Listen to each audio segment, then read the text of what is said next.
Welcome to In the Desert of Set, a pagan and occult website by G.B. Marion.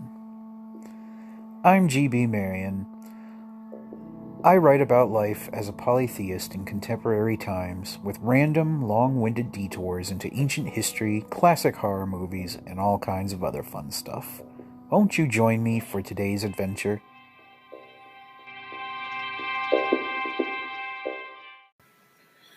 If you'd like to read a free electronic print copy of the following recording, please visit desertofset.com.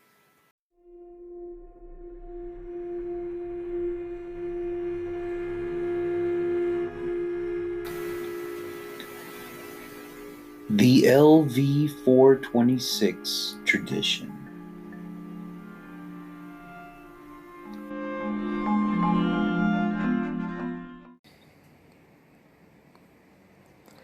There are 3 other Setians with whom I've been privileged to work some truly life-changing magic over the years.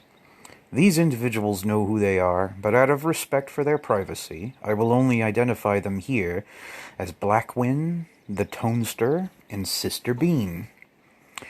To walk with Set is a solitary path, even when you're part of a group, and not everyone in my circle will always agree with each other on everything.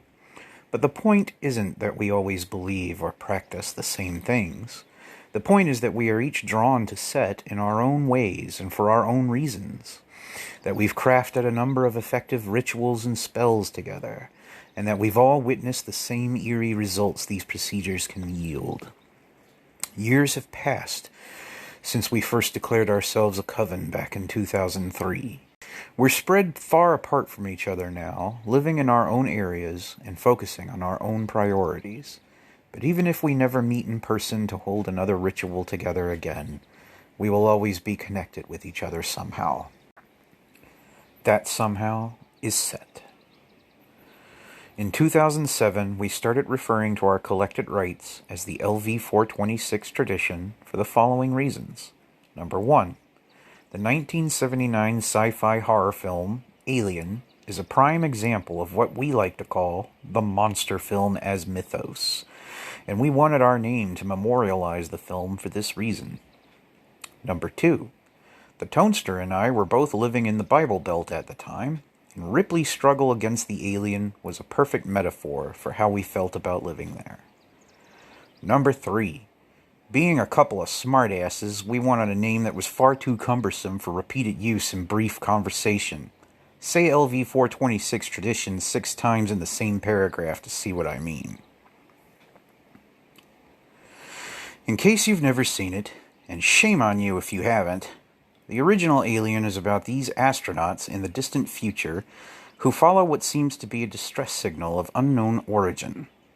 They make their way to a desolate planet called LV-426 in their star charts, where they find a crashed alien spaceship with a dead crew and a shit ton of weird, leathery eggs for its cargo. One of these eggs hatches, unleashing a horrific beast that reproduces itself by raping one of the men. Due to a breach in protocol, the creature enters the next phase of its life cycle back on board the ship, and the movie then becomes a slasher flick in outer space. The last person standing is Ellen Ripley, played by Sigourney Weaver, who emerges from the chaos and the carnage to become the first female action movie hero. The alien strongly resembles Apep, that timeless arch-nemesis of Set. Designed by the Swiss surrealist H.R. Giger, its biology makes no sense. How can it see without any eyes? Why would anything evolve to have 2 mouths, one inside the other, when just one mouth is simpler? How can its blood be so corrosive that it will burn through any metal, but without being deadly to the creature itself? Nothing in nature can exist like that, and the same is true of Apep. It's described as lacking any sensory organs. It has neither eyes nor ears, yet it's somehow able to locate and paralyze its prey with a hypnotic gaze. It's also described as breathing by means of its own roar and living by means of its cries, which means it doesn't require any sustenance for its survival. It just eats things to make them suffer. Both Apep and the alien are monsters that can only exist in nightmares, that operate in total defiance of natural law, and that would be absolutely poisonous to any ecosystem in which they manage to thrive. Ellen Ripley, on the other hand, is a perfect stand-in for the Red Lord. She is the outsider or black sheep among her crew, the only one who takes her job seriously, and a real stickler for protocol, even refusing to let Captain Dallas, played by Tom Skerritt, board their ship when she learns he has an infected crew member in tow. Compare this to the other female crew member, Lambert, played by Veronica Cartwright, who complains, screams, or cries helplessly throughout the film. Then there's the fact that Ripley dresses and behaves like a man. One of Set's many lovers is the Ugaritic goddess Anat, who is usually depicted in men's clothes, and whom Set is said to find especially attractive for this reason. Given how much he enjoys smiting monsters like the xenomorph, and given how partial he is to androgynous ladies like Anat, it's hard for me not to imagine Set cheering for Ripley from upon his throne behind the Great Bear. Plus, going through so much trouble to save Jones the cat must surely score Ripley some additional points with Bast, Ishtar, Sekhmet, and other like-minded goddesses of feline goodness. Alien is also filled with various references to sexual anatomy and the reproductive process. The ship's computer is called Mother. The astronauts look like they're being born when they awaken from their cryogenic sleep chambers. The tunnels of the derelict craft on LV-426 resemble giant fallopian tubes, and the xenomorph's head is shaped like an erect penis, which always makes me think of someone being raped in reverse during the infamous chestburster scene. Ripley even has her final confrontation with the beast in her underwear, and she must also contend with Mother, which insists on keeping the alien alive for future study, even at the cost of the astronauts' lives. So a secondary conflict rages between Ripley and the computer, which cares more for the survival of the child than it does for the parents. This is especially intriguing given that Set is thought to cause abortions and miscarriages. As his cinematic avatar, Ripley must further alienate herself from her society by aborting the gestating life form her superiors have deemed more important than herself. H.R. Giger was obviously influenced by the New England horror writer H.P. Lovecraft, but I'm fairly certain he was also inspired by a British occultist named Kenneth Grant. Once a disciple of the infamous Aleister Crowley, Grant was obsessed with what he called the Tunnels of Set, which are supposed to be these astral wormholes that loop back and forth between various alternate universes. He was the first occult author to suggest that H.P. Lovecraft was really a sleeping prophet, and that monsters like Cthulhu and Nyarlathotep are real beings that actually exist in some other dimension. He beat the Simon Necronomicon to this punch by at least a decade, if not longer. Given this, I'm sure Grant's Ajna Chakra, or third eye, probably exploded wide open if and when he ever got around to seeing Alien for himself. And if H.R. Giger wasn't specifically thinking about the Tunnels of Set when he first envisioned the winding cyclopean corridors of that ghost ship on LV-426, he sure as hell could have fooled me. Though we tend to share Grant's enthusiasm for the many worlds interpretation of quantum mechanics, my coven mates and I have zero interest in contacting any of the horrific fauna that H.P. Lovecraft envisioned for his lurid tales. We instead emphasize execration, or the use of magic to repel negativity and misfortune from people's lives. This is functionally similar in principle to casting a death curse on someone, save that the target of your spell is Apep, the true source of all evil, and not any human victim. As far as we're concerned, Walking with Set isn't about getting chummy with Lovecraftian space monsters. It's about ferociously defending the autonomy of all sentient beings. The idea that we must be ferocious in this regard comes from when the Tonester and I lived in the Bible Belt during the early 2000s. We were constantly under siege from rapture-ready teachers, classmates, employers, cops, and politicians. We couldn't even go for prayer walks in the woods without getting harassed by people who thought we were worshipping the devil. After a while, it began to feel as if we were actually trapped in some hostile wilderness, with a very real monster coming after us. This monster wasn't an actual xenomorph, of course, but Apep, and instead of literally trying to eat us, it was trying to eat our hearts from within. But Set is merciful. He brought us together in that wretched place, against all odds, and he blessed us with each other's company and support.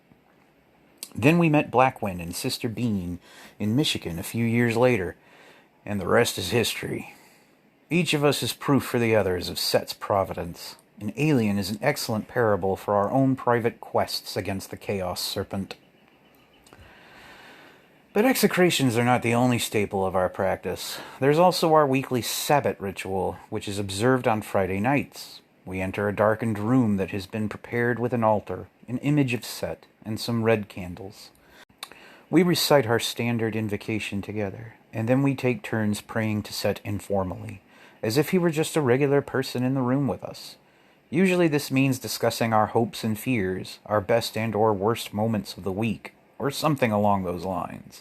When one person finishes their prayer, they turn to the next person in sequence, which is always to the left, and say, "If there is anything you wish to say to the Red Lord at this time, please feel free to do so." And if the next person has nothing they wish to pray about, they keep silent so the next person can proceed. Once everyone has finished, we break out the beer, blast out some heavy metal, and chat with each other into the wee hours, sometimes not adjourning until daybreak. The experiences we've shared during these late-night Sabbath talks are some of the most profound meditations I've ever had in my life.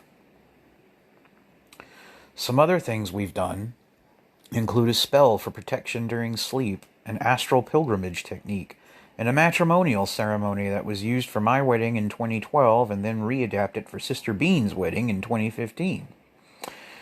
There's also an initiation ritual that's used for inducting new members, but this procedure is known only to those who pass our vetting process and are actually invited to join. And considering that there have only been 4 of us since Set first struck me with his black lightning back in 1997, you can imagine how often this happens.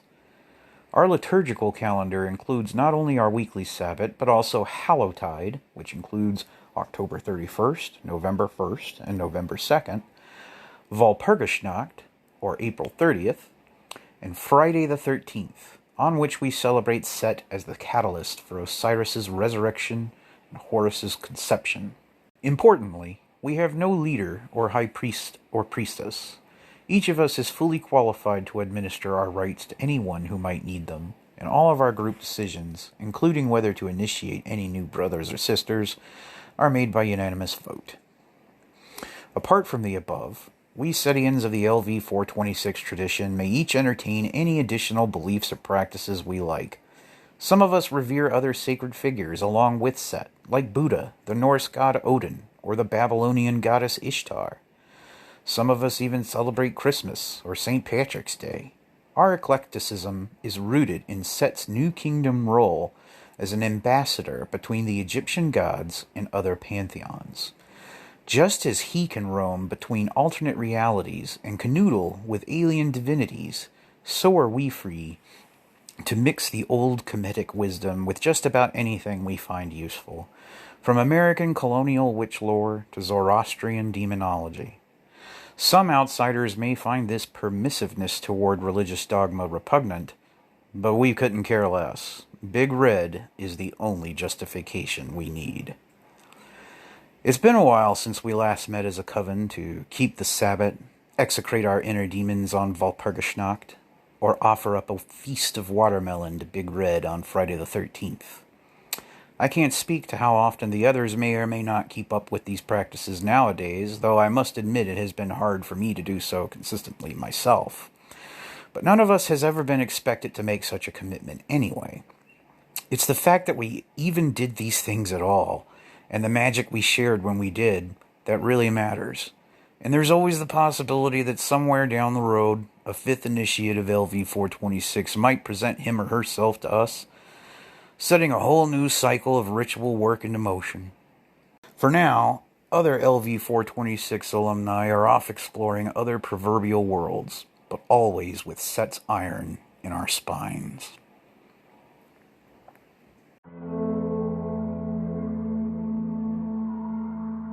Thank you so much for listening. If you enjoyed this sermon and you'd like to read some more, please check out desertofset.com. I hope you have a wonderful day. Set bless.